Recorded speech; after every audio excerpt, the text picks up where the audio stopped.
I was born in 1949 in the South Valley. It's a little community called Armijo. And what I found in that, even though people were poor there was so much cohesiveness and that most of us did okay. And then when I started working in the field of social services, I found that that neighborhood wasn't the worst neighborhood there was. I could see that there was more opportunity than I realized, and there was a greater gap in between than I had ever imagined. And when I saw that, I says, something needs to be done, and someone has to do it. And I figured, hey, I've gotten these opportunities for a reason. Why am I not doing something about it? I had worked my way through college as a tutor counselor for a program that recruited kids from impoverished neighborhoods. Getting out of college, getting out of graduate school, I said, well, what am I going to do? And I was more drawn with what kids were doing in the neighborhood. And so we founded a program called YDI, Youth Development Incorporated. And I could see that there was a significant piece in my puzzle that was missing. And that piece being, why can't we change the whole community? We have to change the whole community in order to have the kind of impact that we're looking. And the only way we can do that is if we're able to really ramp up what we're doing. That's what really got me to thinking differently and thinking outside the box. And YES stands for Youth Enterprises Systems. That's what we're really going to, youth enterprises. There was a bridge that I had to build between YES Housing and YDI. YDI had become very large and very omniscient in the youth services arena, so people wanted me just to concentrate on that. But I knew that was the piece that was missing.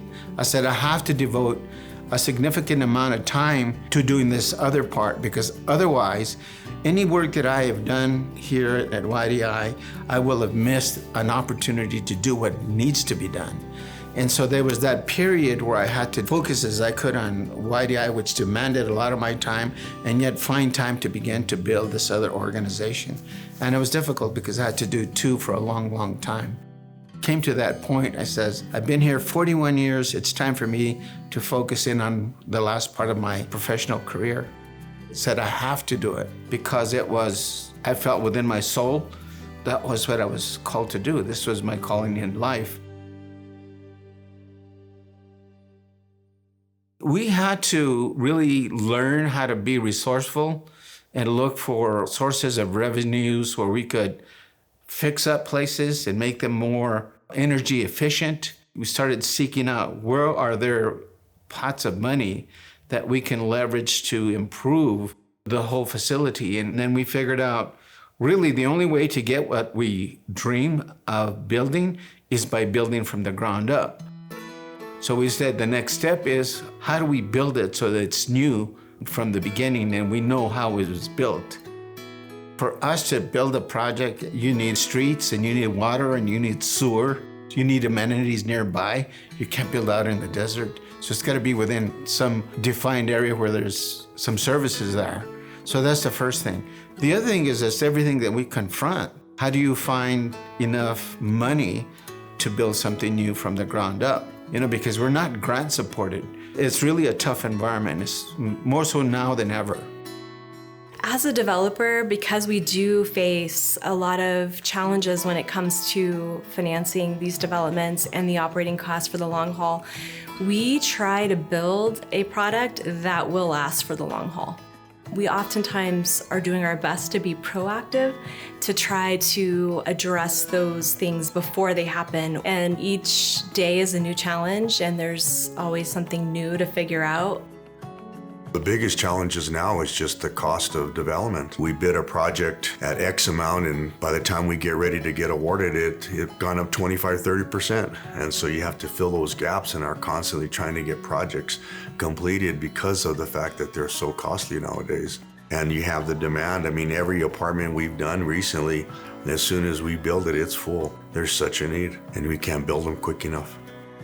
YES Housing developments in general are just really focused on who the end user is going to be. So we're always trying to think of who's going to be moving in there, who's going to be benefiting from what we're trying to do.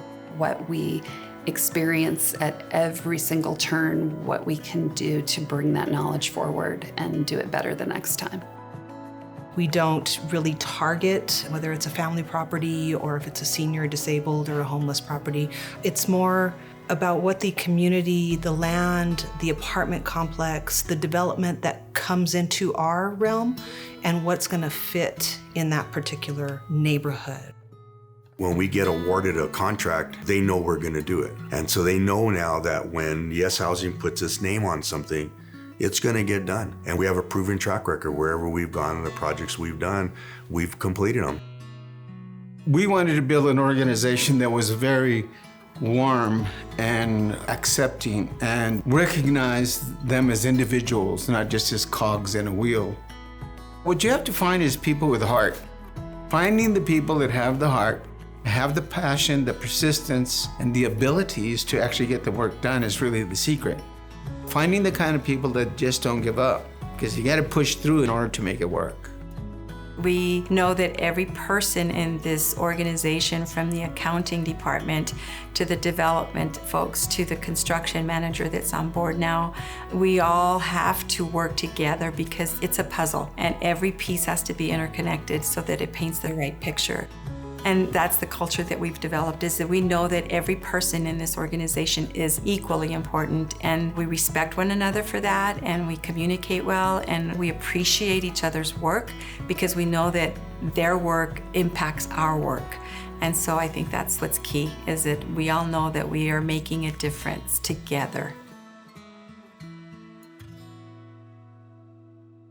Here in the Albuquerque area, we have a lot of collaborative resources, a lot of commodity and food sources, transportation, healthcare, mental health services, clothing, and it's also tied to what a resident needs. So as a service provider, we don't come into a low-income community and say, this is what you need. Services will be completely dependent and directed based on what people want. A couple years ago, I thought I had to move, and I didn't know where I was going. And I heard about Yes Housing, and the door was opened up for me. I was safe.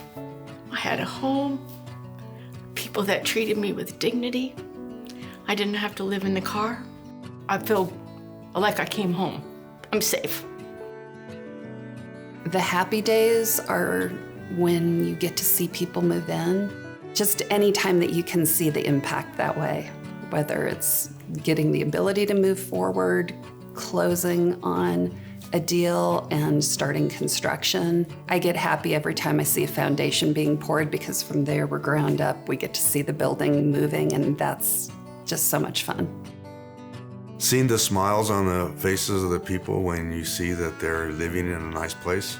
But it's not just a living environment, it's also the social service programs that we provide downtown at Imperial, our community garden. So when you see all that and you're like, wow, that's pretty cool, we did that. You know, we gave them a safe and happy place to live. And it's like, okay, we did our job. We did what we were meant to do, which is building a better community. And that's what we're here for.